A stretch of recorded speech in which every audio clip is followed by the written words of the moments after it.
Okay, as promised, this is the first of what will probably be 3 video installments for Riverside High School, Bridge Valley Community Technical College. We talked in class today, guys, about how I was going to video the rest of this stuff so we could get into some more of your ideas about what you want to talk about in class. So, a couple things. First, you're going to want to take notes on all 3 of these videos just like you were in class. This way we don't have to cover it in class and we get to the more interesting stuff for you guys. Also, the second and third installments of this video lecture series on what's going to be urban sociology essentially here. You're going to hear me reference Scott High School, specific dates, other things. Don't pay attention to that stuff because what I do when I video these, sometimes I video them for one school, but I use them for several. And this just happens to be one of those things that's going to happen. So in the second and third videos, any references that I make to other high schools, dates, timelines, you know, don't worry about that. It will apply to you and to your class as well. So let's go ahead and get started. We finished up today the last thing on immigration. We'll talk more specifically about immigration and illegal immigration specifically, but population, urbanization, and the environment. We haven't talked much in class yet about the fact that for most of human history, people have lived in what are called rural areas in the country, if you will, as opposed to more urban areas. Cities are more of a recent phenomenon in the history of the world. When you think of a city, what kind of things do you think of? What kind of images come to mind? If we were in class, I would ask you to give me some feedback.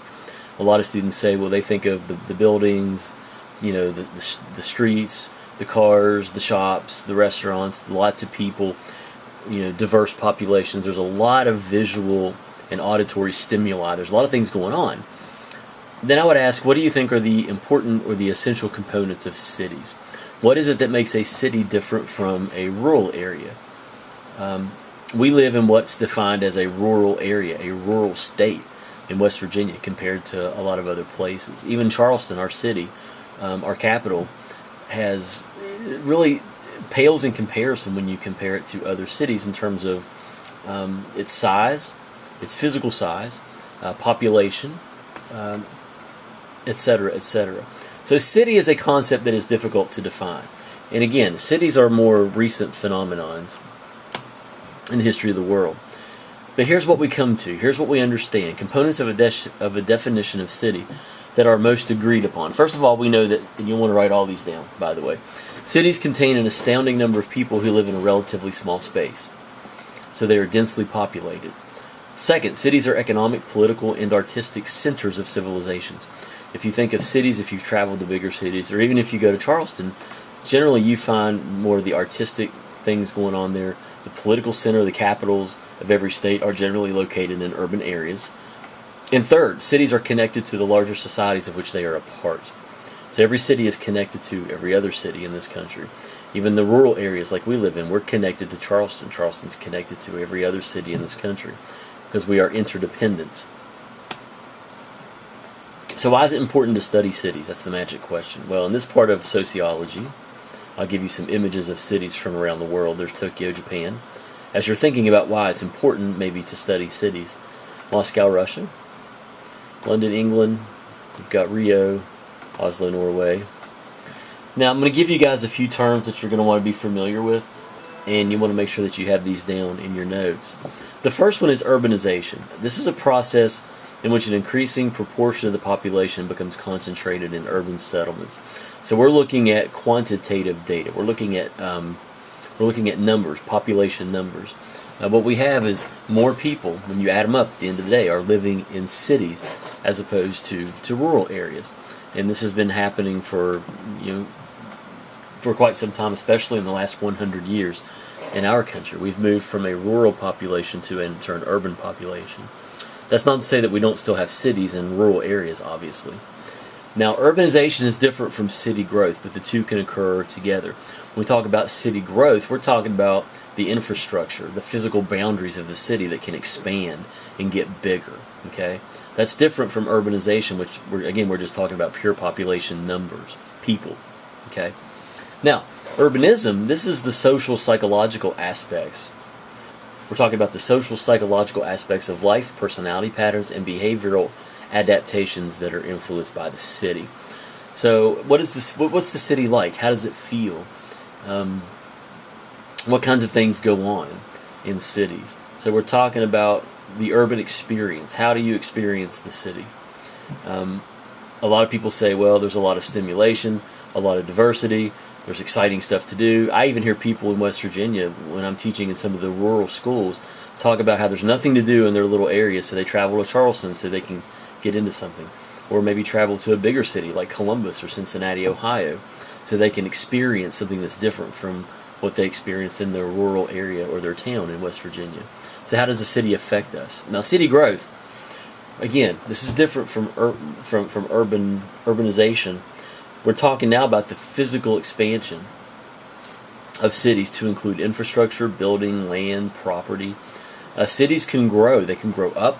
In other words, more buildings going up, more apartment complexes, more department stores, more roads.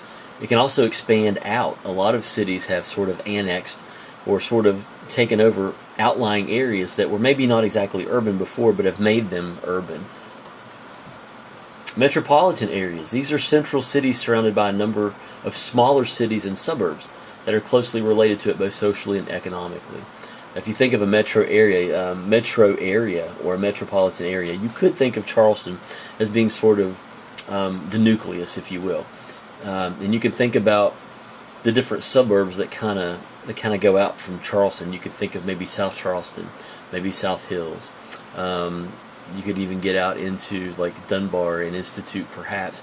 You can go the other way. We talk about like Elkview, Clendenin. We could go the other way, like Bell, like where a lot of you guys live. We could talk about Bell. We could talk about the area that's close to Riverside High School. Now, suburbs are sort of the first step away from cities. They still look like cities, they feel like cities, but they're not as densely populated, and they don't have all of the pollution and the traffic and the trappings of the central city. These are populations in low-density areas that are close to and integrated with central cities. Again, you can think of Charleston as being the center city, and like South Charleston would be a suburb, for example, of Charleston. You can think about it that way. The next step out, when you leave the suburb, you get into what's called the exurb, or the peri-urban region. These are still not countryside. This is not a rural population, but we're getting closer. We're getting a step closer to the countryside. A lot of times what will happen is the suburbs start to become crowded because people are moving away from the center of the city trying to get into the suburbs because they're still there close enough to get to the city to work or to play, but they're far enough away from the city that they don't have to deal with the higher crime rates and the noise and the pollution and all that. Problem is, suburbs now are starting to turn into what the central cities were. Now the suburbs are more crowded and there's pollution and there's all this other stuff, so people are moving a step beyond into the exurb.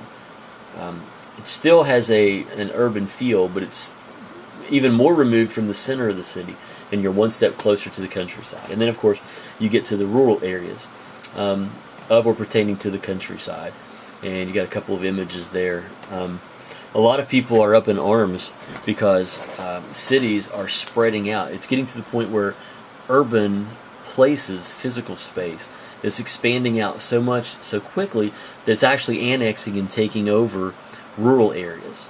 So a lot of people are afraid that sooner or later we're not going to have any countryside left because we're moving so quickly from an agricultural to an industrial economy, and we're moving also very quickly from rural population to urban population.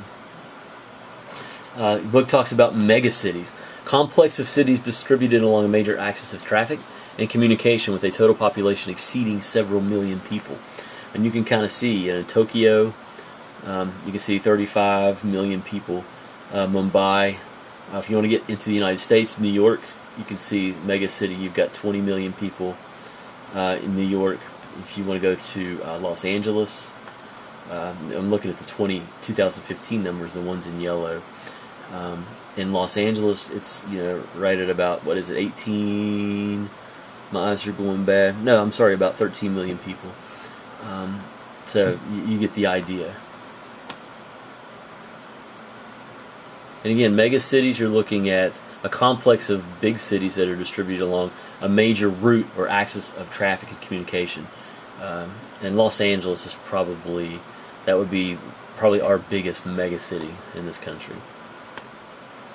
So we're going to call that the end of this part. Again, the next two parts you're going to see, I'll be referencing different high schools and saying weird things about different high schools and assignments. Don't worry about that. Just take down the notes. Make sure you have the concepts down. And we'll call that the end of this part. Thank you.